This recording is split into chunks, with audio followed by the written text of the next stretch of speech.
Hi there. Welcome to Melted Stone, the spot for stories that grab you and won't let you go. If you love drama, surprises, and moments that make you say, no way, you're in the right place. Subscribe and dive into tales full of twists, bold moves, and endings you'll remember. This is Melted Stone. Hit the bell and let's get the story rolling. Why? Why is all this happening to me? Mia stared at her phone, tears streaming down her face, the 20th unanswered call to Ryan ending in voicemail. Her life had imploded in just 7 days. No fiance, no job, no home, no friends. The apartment she'd found was barely habitable. Cracked walls, suspicious stains, and the constant drone of traffic outside her window. A far cry from the pristine suburban home she'd shared with Ryan and the life they'd been building. She hadn't seen it coming. None of it. Ryan had vanished without a word, taking only what he could stuff into a duffel bag, leaving their shared life behind. At first, she'd been confused, then panicked, then desperate, calling, texting, pleading for him to respond. But the silence was deafening until the videos started appearing online. 6 years earlier, Ryan remembered the first time he saw Mia, radiant in that blue dress, laughing across a crowded room at their mutual friend's birthday party. He'd never believed in love at first sight until that moment. Her energy pulled people toward her like gravity, and he was helpless to resist. "You've been staring," she said later that night, sliding into the seat next to him on the patio. Her perfume, something floral and expensive, filled his senses. "Sorry," Ryan mumbled, embarrassed at being caught. "I'm Ryan." "I know who you are," she replied with a playful smile. "Mark's coding friend, the serious one." "That's me. Predictable and boring." She laughed, the sound like music. "I wouldn't say boring, maybe untapped potential." They talked until sunrise, about films, music, their dreams. Ryan had never connected with anyone so quickly. She was spontaneous where he was calculated, carefree where he was cautious. They balanced each other perfectly, or so he thought. Present day, Ryan sat in his truck outside the dingy motel, watching the notification counter on his phone explode. The Reddit post was going viral, already 15,000 upvotes in 2 hours and climbing. The comment section was a battlefield. "Dude's a legend. Absolute savage takedown. This is straight up revenge porn. Hope she sues you into oblivion. She played stupid games, won stupid prizes. Both of these people are garbage humans." Ryan scrolled through them with clinical detachment, no emotion registering on his face. The views kept climbing. 50,000. 60,000. The algorithm was doing its work. By morning, everyone Mia knew would have seen it. His phone buzzed with a text from an unknown number. "You're dead, motherfucker." Ryan smiled for the first time in days. The wheels were in motion. The beginning of the end. The package arrived on a Tuesday. Ryan wasn't supposed to be home for another 3 hours, but a water main break at the construction site had sent everyone home early. He'd picked up fresh salmon and vegetables, planning to surprise Mia with dinner. Instead, he found the glittery gift bag propped against their apartment door. "To the wildest bride-to-be, you deserved every second of it. Love, Tasha." A strange uneasiness settled in his stomach as he carried it inside along with the groceries. Ryan had never liked Tasha, Mia's self-appointed best friend since forever, who seemed to exist in a perpetual state of chaotic drama. At 31, she still partied like she was 21, dragging Mia into her escapades whenever possible. Ryan set the bag on the counter, staring at it while unpacking the groceries. He tried ignoring it, focusing instead on prepping dinner, but the bag seemed to pulse with an ominous energy that demanded attention. "It's probably nothing," he muttered, wiping his hands and reaching for it. Inside, he found the expected bachelorette party paraphernalia, a plastic tiara with "bride" spelled out in rhinestones, a sash reading "Bride's Last Ride," penis-shaped confetti that scattered across the counter. Harmless, stupid stuff. Then he found the boxers. Men's underwear, clearly worn, not his. His hands trembled slightly as he reached deeper into the bag and found a small flash drive. Later, Ryan would recognize this moment as the line between before and after, the instant everything changed. But in that moment, he simply felt numb curiosity as he plugged the drive into his laptop. The video began innocuously. Mia and her friends in a nightclub booth, drinking and laughing. Mia wore the tiara and sash, looking beautiful, but with that glassy-eyed expression Ryan recognized from when she'd had too many shots. The timestamp showed 11:47 p.m. The next clip, timestamped 1:36 a.m., showed Mia at a strip club, grinding against a male dancer while her friends cheered. Ryan's jaw clenched, but he kept watching. He'd never been thrilled about the idea of a strip club for her bachelorette party, but he understood it was a tradition. Then the camera followed as Mia grabbed the dancer's hand, whispering in his ear before leading him toward a door marked private rooms. Ryan paused the video, his heart hammering against his ribs. He knew what was coming, but couldn't stop himself from hitting play again. The next clip was tighter, more intimate, filmed in what looked like a hotel suite. Mia sat on a couch between two men, neither the stripper from before, with a third filming. They were drinking, laughing. One man whispered something in her ear, and she threw her head back, laughing before turning to kiss him full on the mouth. The other man began kissing her neck. Tasha's voice came from behind the camera. "That's it, Mia. Show these boys what they're missing. Bride gone wild." Ryan watched in stunned silence as Mia stood, taking both men by the hand, leading them toward a bedroom. The third man, the one who'd been filming, handed the camera to Tasha and followed. "This is going in the wedding video," Tasha's voice cackled as the bedroom door closed. "Mia, you're a legend. Bride of the fucking year." Ryan closed the laptop. Something cold and calculating replaced the initial shock and pain. A detachment that allowed him to think with perfect clarity about what needed to happen next. When Mia came home that evening, he was waiting with dinner prepared, candles lit, and a practiced smile. "Wow," she said, kissing his cheek. "What's the occasion?" "Just missed you," he replied, watching her closely. There wasn't a hint of guilt in her eyes, not the faintest trace of remorse. "How was your day?" "Boring," she said, pouring herself a glass of wine. "Just meetings and deadlines." Tasha called, though. She's got some amazing ideas for the wedding decorations. Ryan nodded, studying the woman he thought he knew. "I bet she does." That night, Ryan didn't sleep. He lay beside Mia, the woman he'd loved for 6 years, the woman who'd betrayed him in the most devastating way possible, and planned. By morning, he knew exactly what he would do. "I can't wait to see you tonight, babe," Mia said, kissing his forehead before leaving for work. "Me too," Ryan replied, smiling. It wasn't entirely a lie. He was looking forward to what would happen next, just not in the way she imagined. The moment Mia's car pulled away, Ryan began executing his plan. He packed methodically, clothes, toiletries, electronics, and important documents. He didn't rush. There was no need. This wasn't an emotional flight, but a calculated exit. He booked a small lakeside cabin at a resort 2 hours outside the city, paying for a week up front. Then he began systematically dismantling their planned future. First, he called the wedding venue. "Hi, this is Ryan Caldwell. I need to cancel a reservation for May 15th. "Oh, I'm sorry to hear that," the coordinator replied. "Can I ask why?" "Change of plans," Ryan said flatly. "Life happens." "I understand. There will be cancellation fees." "That's fine. Just cancel it." Next, he called the caterers, the photographer, the florist, methodically erasing any trace of the wedding plans. He didn't care about the deposits or cancellation fees. What was money compared to the satisfaction of knowing Mia would eventually discover that her perfect wedding had been quietly dismantled? Before leaving, Ryan took one final action. He copied the video from the flash drive, along with screenshots of messages between Mia and Tasha that he'd found on Mia's unlocked iPad weeks earlier. Messages he'd dismissed at the time but now recognized as evidence of a pattern. "Tasha, still can't believe you hooked up with that bartender. Ryan has no idea. Mia, what happens in Vegas stays in Vegas, babe. Ryan's clueless. The betrayal went deeper than one night." It was a fundamental lie at the heart of their relationship. As Ryan drove away from the apartment, he didn't look back. Not once. At the cabin, Ryan's phone buzzed relentlessly with calls and texts from Mia, growing increasingly desperate as the hours passed. "Where are you? Ryan, please answer me. I'm worried sick. Why is your stuff gone? What's happening? Please call me. I don't understand." Ryan ignored them all, focusing instead on the next phase of his plan.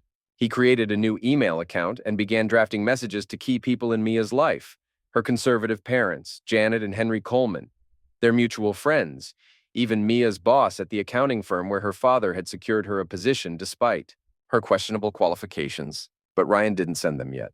Timing was everything. His first target was Tasha. Hey, it's Ryan, he texted from a burner app. We need to talk about Mia. Meet me at Bennett's Cafe tomorrow at noon. Tasha responded immediately. WTF? Are you okay? Is Mia okay? What's going on? Ryan didn't answer. The next day, he arrived early and watched Tasha enter the cafe, her face a mask of practiced concern. She wore her signature excessive style, platform heels, oversized sunglasses, and enough designer logos to function as a walking billboard. Ryan, she exclaimed when he approached. You scared me with that text. What's going on? I know about the bachelorette party, he said without preamble, sliding into the seat across from her. Tasha's smile faltered. What do you mean? Cut the act, Tasha. I saw the videos. I found the flash drive you left on our doorstep. Her face paled beneath her makeup. Oh, that. Look, Ryan, it was just a bachelorette party. Girls go wild, it happens. Girls go wild, he repeated coldly. Is that what you call it when your best friend cheats on her fiancé with 3 strangers while you film it? It wasn't like that, Tasha protested, lowering her voice. It was just a crazy night. Mia was drunk. Spare me, Ryan cut her off. You've been encouraging her to cheat for years. I've seen the texts. Tasha's eyes widened. You went through her phone? That's invasive, inappropriate. Ryan leaned forward. Like filming your friend having sex with strangers and sending the video to her fiancé. That kind of inappropriate. Tasha's face hardened. Look, I didn't force her to do anything. Mia makes her own choices. That's true, Ryan acknowledged. And now I'm making mine. What does that mean? Ryan stood, leaving cash for his untouched coffee. You'll find out soon enough. The next phase targeted Mia's parents. Janet and Henry Coleman lived in an immaculate colonial in the wealthy part of town, where appearances mattered above all else. Ryan arrived unannounced on Saturday morning, knowing they'd be home. Janet answered the door, her face lighting up. Ryan, thank goodness we've been so worried. Mia's beside herself. We need to talk, Ryan interrupted, walking past her into the living room where Henry sat reading the newspaper. Ryan, Henry nodded, setting down his paper. Glad you're here. Maybe you can tell us what's going on with Mia. I came to show you something, Ryan said, pulling out his phone. You should both see this. Janet's horror grew as the video played. Henry's face turned a dangerous shade of red. This can't be real, Janet whispered, hands shaking as she handed back the phone. It's real, Ryan confirmed coldly. Your daughter cheated on me with multiple men at her bachelorette party, and her friends recorded it for posterity. Henry stood, pacing the room. This is unbelievable, absolutely unbelievable. Ryan, please, Janet pleaded. There must be some explanation. Maybe she was drugged or... She wasn't drugged, Ryan cut her off. She was having the time of her life, and it wasn't the first time.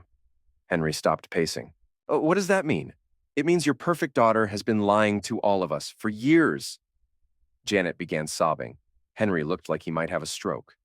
I thought you should know, Ryan continued, standing, since you've always been so concerned about propriety and appearances. Now you can deal with the reality instead of the image. Ryan, wait, Janet called as he headed for the door. Please don't tell anyone else about this. Think of the embarrassment. That's not my problem anymore, Ryan replied without turning back. Within days, the carefully constructed narrative of Mia's life began to unravel. Her parents, devastated by the revelation, confronted her with the evidence. When Mia tried to justify her actions, blaming alcohol and peer pressure, they delivered an ultimatum: accept responsibility or leave. Mia, incapable of admitting fault, found herself locked out of her childhood home, her belongings packed in boxes on the porch. Tasha, facing scrutiny from their social circle, quickly distanced herself from Mia. Don't blame me for your mess, she snapped when Mia begged to stay with her. You made your choices. Their mutual friends, sensing the changing winds, withdrew their support one by one. No one wanted to be associated with the scandal. At work, whispers followed Mia through the hallways until her manager called her into his office. We're making some organizational changes, he explained, without meeting her eyes. Your position has been eliminated. Without her parents' influence protecting her, Mia discovered just how precarious her professional standing had been. By the second week, Mia had lost everything: her fiancé, her home, her job, her friends, her family's support. She ended up in a rundown apartment building on the wrong side of town, working minimum wage at a coffee shop to make rent. Ryan watched it all unfold from a distance, felt a cold satisfaction at the justice being served. But it wasn't enough. Not yet. On a rainy Thursday night, 3 weeks after walking out, Ryan finalized his plan. He edited the bachelorette party video, obscuring faces just enough to avoid legal issues while keeping identities recognizable. He compiled screenshots of messages, photos from Mia's social media showing her perfect life juxtaposed with the reality of her betrayal. He crafted a narrative that portrayed himself as the victim, carefully omitting his methodical destruction of her life. Then he created an anonymous Reddit account and posted it all. My fiancée slept with 3 strangers at her bachelorette party, so I vanished silently, and what unfolded next shattered her perfect life beyond repair. The post exploded overnight, hitting the front page within hours. Ryan watched the numbers climb, the comments pour in.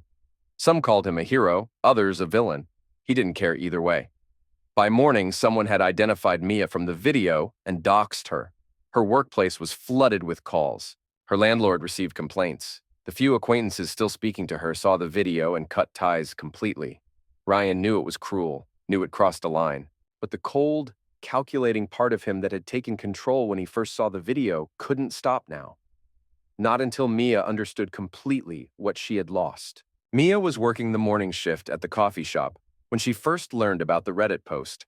A customer recognized her, filming with his phone while making crude comments. Her manager asked her to leave immediately. They couldn't afford the negative publicity.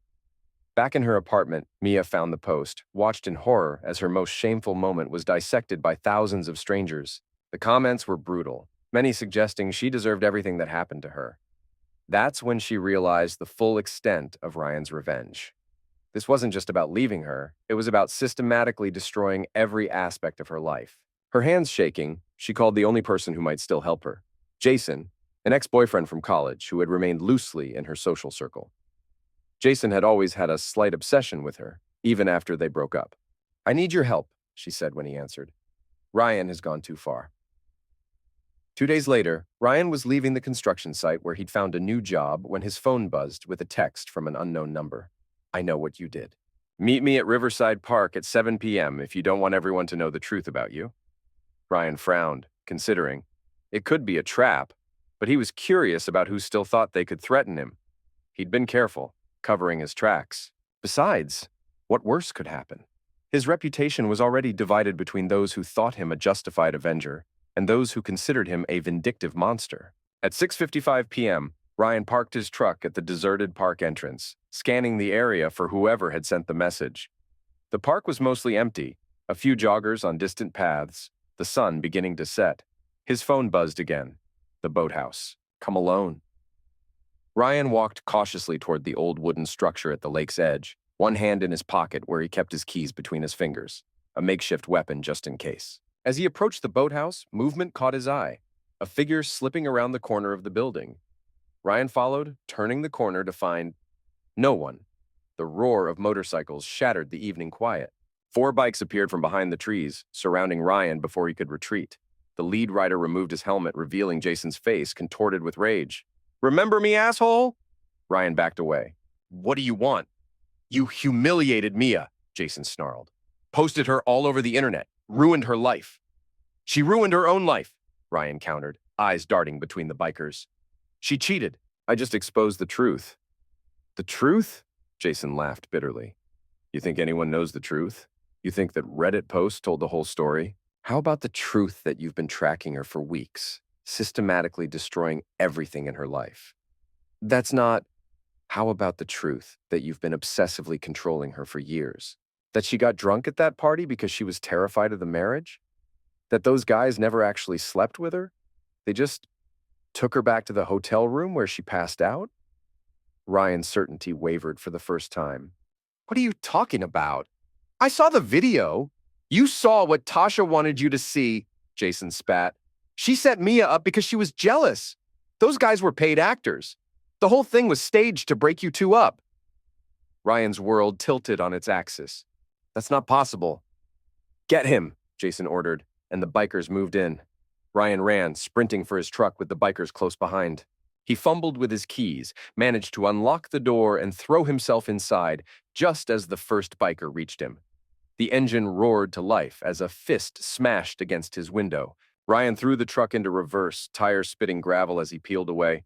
In his rearview mirror, the bikers scrambled back to their motorcycles. Ryan hit the main road, pushing the speedometer past 70, but the bikes were gaining, lighter and more maneuverable than his heavy truck.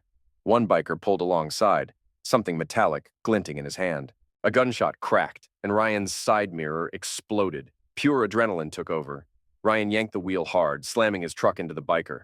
Metal screamed against metal, and the motorcycle wobbled before skidding off the road, rider tumbling into the ditch. The remaining bikes fell back slightly, but still pursued. Ryan recognized the terrain. They were heading into the hills where the road narrowed and curved sharply. His bigger vehicle would be at a disadvantage on those turns. Unless, as they hit the first major curve, Ryan saw his opportunity, a Forest Service road branching off to the right. Without signaling, he wrenched the wheel, the truck bouncing violently as it left the pavement. Two bikers made the turn after him, but the third missed it, skidding past. The unpaved road was Ryan's advantage now, rutted and rough, better suited to his truck than the street bikes. He accelerated, dust billowing behind him as the bikers struggled to maintain control on the uneven surface. Ryan fumbled for his phone, managed to dial 911. "I need help," he shouted when the operator answered. "I'm being chased. They're trying to kill me." "Sir, where are you located?" "Forest Road off Highway 16, near Mill Creek Junction. They have guns." A bullet punched through his rear window, showering him with safety glass. Ryan dropped the phone, ducking low in his seat while trying to keep the truck on the increasingly narrow road. Ahead, the path forked. Ryan took the right branch without slowing, wheels spinning as they fought for traction on the loose gravel. One of the bikers followed. The other took the left fork. Ryan glanced in his mirror. Just one pursuer now. Jason. His face was visible through his open visor, twisted with hatred. The road ahead deteriorated further, becoming little more than a trail between the trees. Branches scraped against the truck's sides as Ryan pushed deeper into the forest. In the rear view, Jason raised his gun again. Ryan swerved violently just as the shot came, feeling the bullet whine past his ear. The trail opened suddenly onto a small clearing, then ended at the edge of a steep embankment. Ryan slammed on the brakes, the truck sliding to a stop mere feet from the drop. Jason's bike skidded into the clearing behind him. Ryan threw the truck into reverse, but Jason had already dismounted, gun aimed squarely at the windshield. "Get out!" Jason shouted, approaching the truck.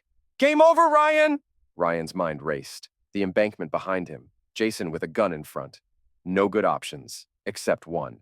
Ryan gunned the engine, the truck lurching forward straight toward Jason. Surprise flashed across Jason's face as he fired wildly, bullets puncturing the hood and windshield. At the last possible second, Ryan swerved, catching Jason with the side of the truck. The impact sent him flying, the gun spinning away into the underbrush. Ryan hit the brakes, breathing hard. Through the cracked windshield, he saw Jason sprawled on the ground, groaning but alive. Distant sirens wailed, growing louder. The police, responding to his 911 call. Ryan slumped against the steering wheel, the adrenaline draining from his system. He glanced at his phone, still connected to emergency services, and picked it up with trembling hands. "I'm still here," he said, voice ragged. "I think it's over." As the first police car appeared at the edge of the clearing, blue lights painting the trees, Ryan had a moment of perfect clarity. It was over. But the truth, whatever that actually was, remained as murky as ever. 3 months later, Ryan sat in his lawyer's office, reviewing the plea agreement one more time. "It's the best deal you're going to get," his attorney said. 6 months probation for the cyber harassment charges, community service, and a restraining order keeping you away from Mia. The charges for assault with the truck are being dropped since they were clearly in pursuit. "And Mia's statement?" The lawyer shuffled some papers. "She maintains she never actually slept with anyone that night, that the video was edited and staged by Tasha, who apparently had some kind of vendetta. Tasha, of course, denies this and claims Mia is lying to save face. What about Jason and his friends? Facing multiple charges: stalking, attempted murder, illegal possession of firearms. They'll be away for a long time." Ryan nodded, signing the agreement. "And that's it? We're done?" "Legally, yes," his lawyer confirmed. "Though I'd strongly advise staying away from social media for a while. Your Reddit post might have gone viral, but the backlash when Mia told her side of the story was equally intense." Ryan gathered his things, thanked his lawyer, and walked out into the bright afternoon sunlight. The truth of what had happened that night at Mia's bachelorette party remained contested. Mia claimed innocence, Tasha insisted otherwise, and the men involved had disappeared once money changed hands. The only certainty was that Ryan's quest for vengeance had spiraled far beyond what he'd intended, nearly costing lives in the process. As he drove away, Ryan wondered if he'd ever know what really happened that night, or if in the end it even mattered anymore. The wedding was canceled.